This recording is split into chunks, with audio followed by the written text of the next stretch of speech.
self-deprecating, modest about, or critical of oneself, especially humorously. Remember that word. I couldn't think of something that was self-deprecating about myself, so I started to ask a few people around me. Next thing I know, I figured it out. Have you ever broken a bone? Well, if you haven't, then you're pretty lucky. And you know how kids usually fall more than normal? Well, I was that kid that fell even more than all the others. To the point, my parents nicknamed me Stumbleina because I was always stumbling around. My mom would be in a different room than me, and all of a sudden she would hear a crash, boom, bang. And then, once it followed by a, I'm okay, she knew everything was fine. I had a tendency to run in flip-flops, which I was told not to run in flip-flops because I had already broken my wrist.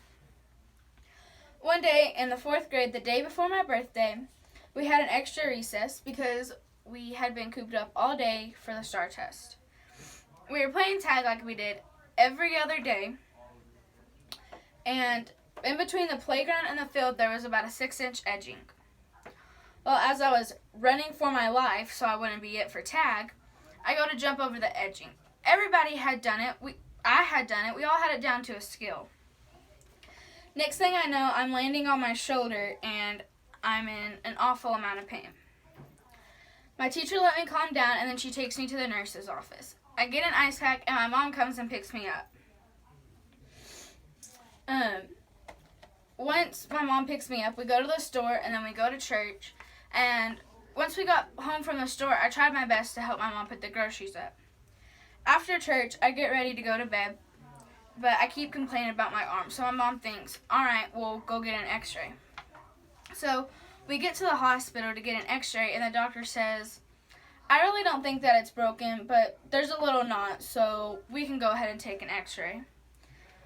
So once I get back from the x-ray room, I'm laying in the bed, and it's already been an hour. And so my mom goes to find the doctor, and she's walking around trying to find him, can't find him, and then all of a sudden she hears, we need to get a helicopter because this little girl needs surgery. My mom asks him what that was about, and he told her that my arm was broken so bad that I needed surgery. And she said, she's telling him, okay, hold up. So I didn't have to get surgery, but come to find out the bone that I broke was my humerus. And I was in a brace for about 2 months. And every time I would see somebody I knew, they would ask me, what happened to your arm? And so I'd tell them, well, I broke my humerus. And they'd always ask me, was it humorous? It was definitely a birthday for the books. I did have a broken arm, but I didn't have to go to school. And no, it wasn't humorous.